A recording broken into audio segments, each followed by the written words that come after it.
Je suis Dr Souleymane Diakité et je vais vous faire le résumé de quelques études réalisées par l'ENSAE, l'École nationale de la statistique et d'analyse économique de Dakar. Nous sommes une équipe de chercheurs et nous avons mené trois recherches sur des thématiques liées à la modélisation de la relation entre la paix, démographie et sécurité dans le monde, en Afrique et particulièrement pour le Sahel.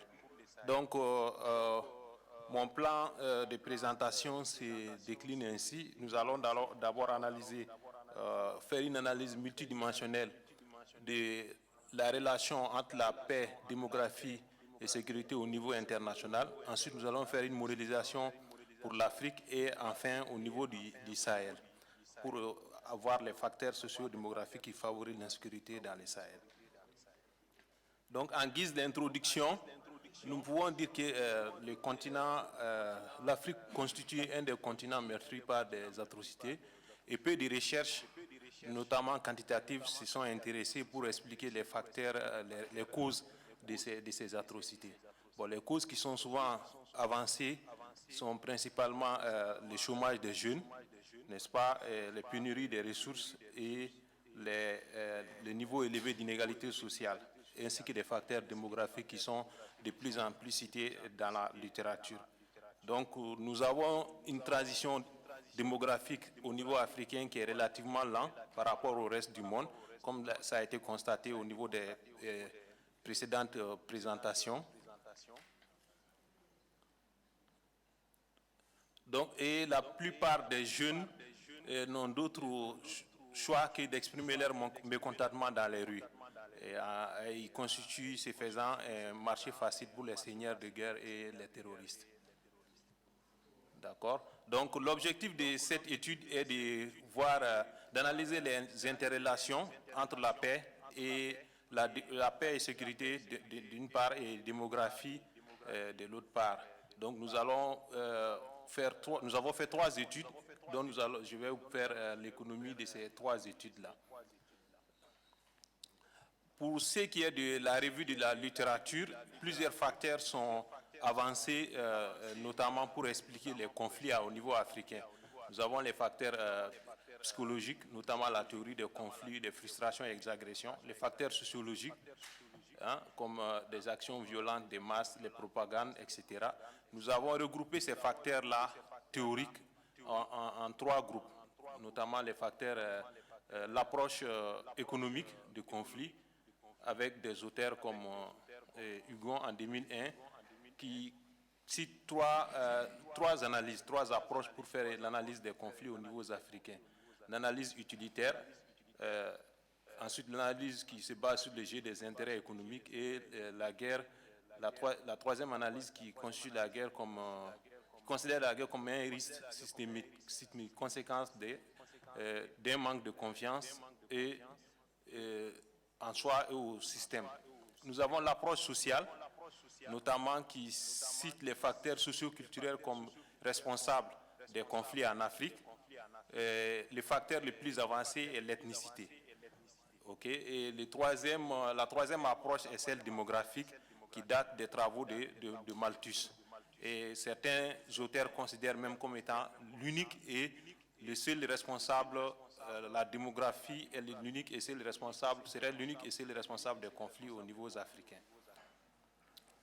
Donc, pour méthodologie, nous allons analyser d'une part la démographie, qui sera mesurée par la dépendance démographique, le taux de croissance démographique, et un ensemble de facteurs pour expliquer. Les facteurs sont tirés dans la revue avec les différentes approches que nous avons citées. Donc, nous avons les facteurs économiques, avec la croissance économique, la performance agricole des pays,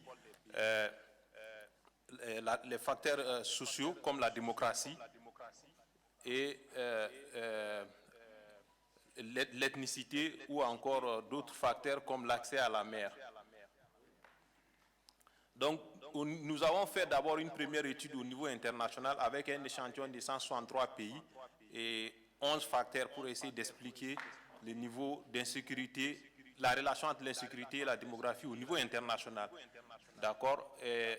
En regardant les spécificités pour le continent africain. Donc, comme vous pouvez le voir sur ce slide, nous avons, l'analyse révèle que les pays africains se ressemblent ici.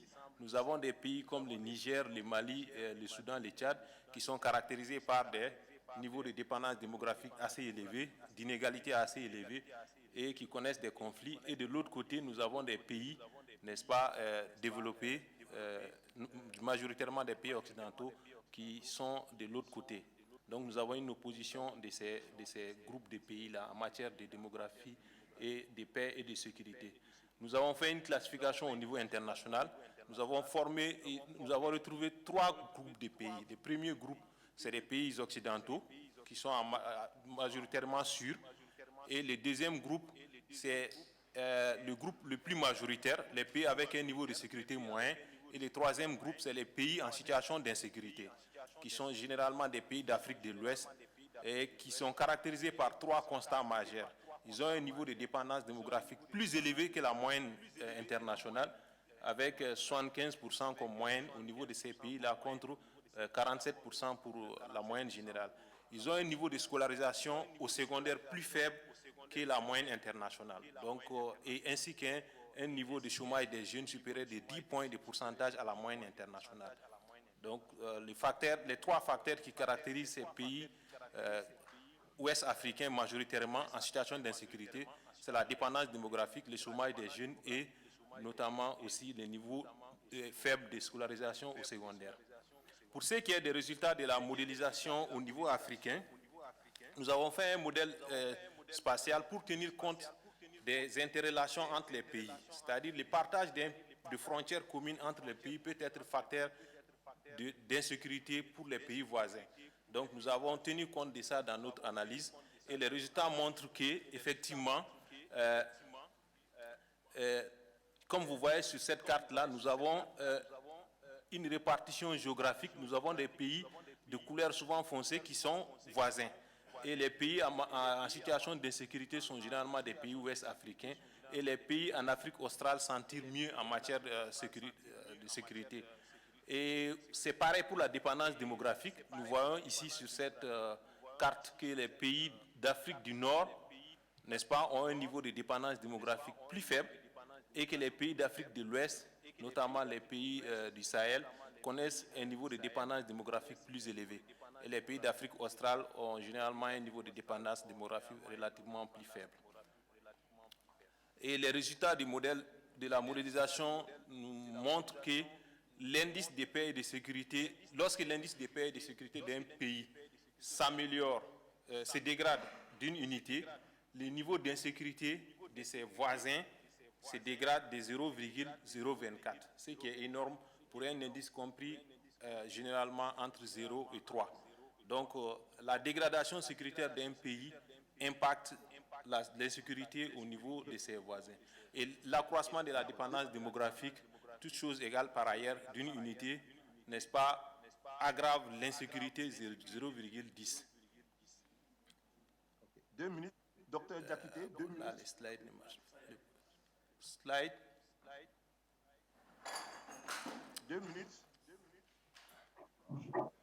Voilà. Donc, ces résultats sont proches de d'autres travaux qui n'ont, comme des travaux qui ont été réalisés par l'UNFPA en 2019, mais qui utilisaient quand même des données pas en panel, des données uniquement transversales pour un ensemble de pays. Un autre résultat important est que, slide, vous pouvez aller sur le slide suivant.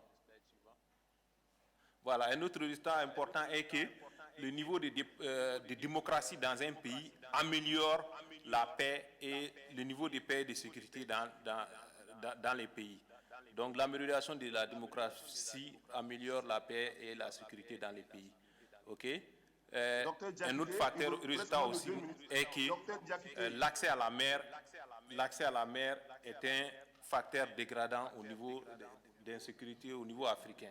Donc pour ce qui est des résultats de la modélisation dans les Sahel, les principaux résultats, c'est que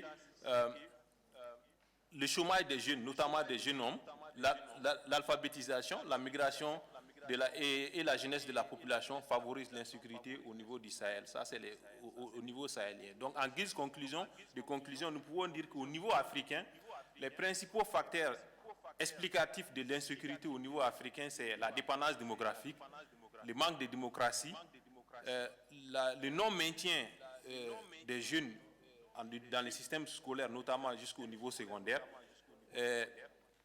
et la performance agricole des pays aussi.